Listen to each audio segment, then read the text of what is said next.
చూడండి వంకాయ పచ్చడి కర్రీ సూపర్. చూడండి రైస్ కూడా పెట్టుకున్నాను, వంకాయ పచ్చడి కూడా వేసుకుంటున్నాను.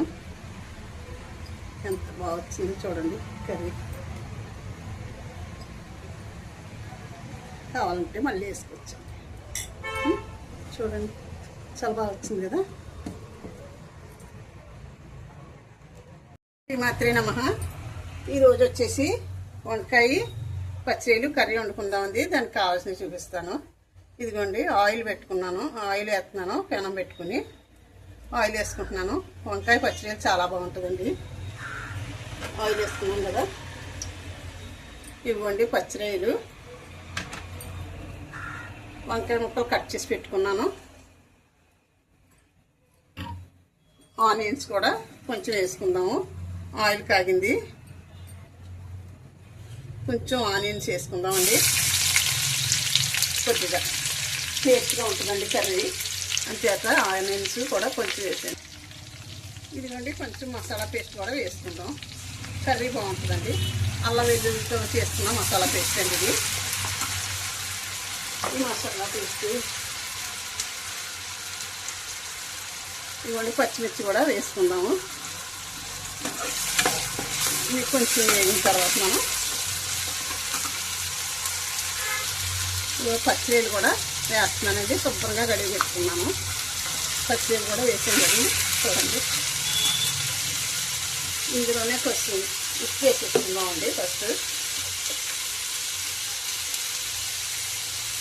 చూడండి ఉప్పు వేసాను. తర్వాత మళ్ళీ సాలకపోతే చూసి వేసుకుందామండి. పచ్చిరొయ్యలు వంకాయ కర్రీ చాలా బాగుంటుందండి. ఎండేలు వంకాయ వేసుకుంటాం కదా, పచ్చిరొయ్యలు వంకాయ కూడా చేసుకుంటే మనకు చాలా టేస్టీగా ఉంటుందండి. ఇంకోటి వంకాయ ముక్కలు కూడా కడిగి పెట్టుకున్నాం కదా, వేసుకుంటున్నానండి.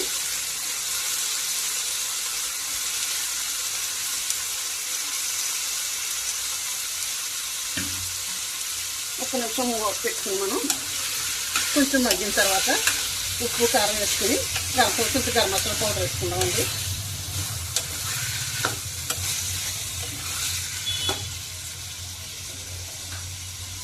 ఒక 2 నిమిషాలు మూత పెట్టుకుందామండి. ఒకసారి చూద్దామండి ఎలా మగ్గుతుందో. చూడండి మగ్గుతుంది కదా. మనం ముందు ఉప్పు కారం వేసేసుకుంటే ఇలా మగ్గదండి, అంచేత తర్వాత వేసుకోవాలండి. వాటర్ కూడా దిగింది. ఈ వాటర్ అంతా బాయిల్ అయ్యేటప్పటికి మనకి వంకాయ బాయిల్ అయిపోద్దండి. అప్పుడు తక్కువ వాటర్ వేసుకుంటే సరిపోద్దండి. మూత పెట్టుకుందాము. ఇప్పుడు చూద్దాం ఎలా మగ్గుతుందో. అవి చూడండి మగ్గుతుంది. ఇప్పుడు మనం కారం, ఇదిగోండి జీలకర్ర ధనియాలతో చేసుకుని పౌడర్ వేసుకుంటున్నాము. పసుపు కూడా వేస్తున్నాను. 1/2 టీ స్పూన్ పసుపు వేస్తున్నాను. కారం కూడా వేసుకుందామండి. వేలు తియ్యగా ఉంటాయి కదా, అంచేత 2 స్పూన్ కారం వేస్తున్నాను. ఒక్కసారి ఇలాగా కలుపుకొని పట్టించుకొని వాటర్ వేసేసుకుందామండి.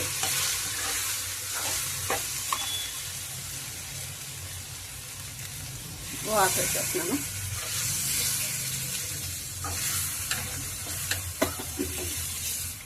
చూడండి ఇది బాయిల్ అయిపోద్దండి.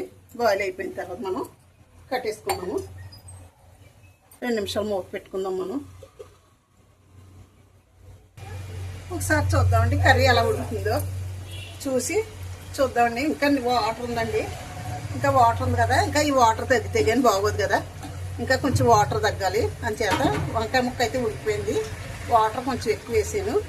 చూడండి ఇంకా కొంచెం వాటర్ తగ్గిన తర్వాత కట్టేసుకుందామండి. చూడండి వంకాయ పచ్చిరొయ్యలు కర్రీ రెడీ అయిపోయిందండి. చూడండి దగ్గరికి వచ్చేసింది కదా. ఈసారి కట్టేస్తానండి. బాగా దగ్గరికి వచ్చింది. కట్టేసి నేను గిన్నెలోకి తీసేసుకుంటానండి. వీడియో కూడా ముగించేస్తాను. గిన్నెలో తీసేసుకుని చూడండి గిన్నెలోకి తీసుకుంటున్నాను. మనకి గ్రేవీ ఉంటుందండి. కొంచెం ఇలా తీసుకుంటే కొంచెం గ్రేవీ ఉంటుంది, కలుపుకోవడానికి కూడా బాగుంటుందండి. కొంచెం మంది గ్రేవీ ఇష్టపడతారు కదా బాగానే, అంచేత చూడండి ఎలా వచ్చిందో. చూసి నచ్చితే లైక్ చేసి షేర్ చేసి సబ్స్క్రైబ్ చేయండి. మీరు కూడా ఇలా వంకాయ పచ్చడి కర్రీ వండుకొని చూడండి, టేస్ట్ చాలా బాగుంటుందండి. ఉంటానండి. శ్రీమాత్రే నమః, శ్రీమాత్రే నమః, శ్రీమాత్రే నమః.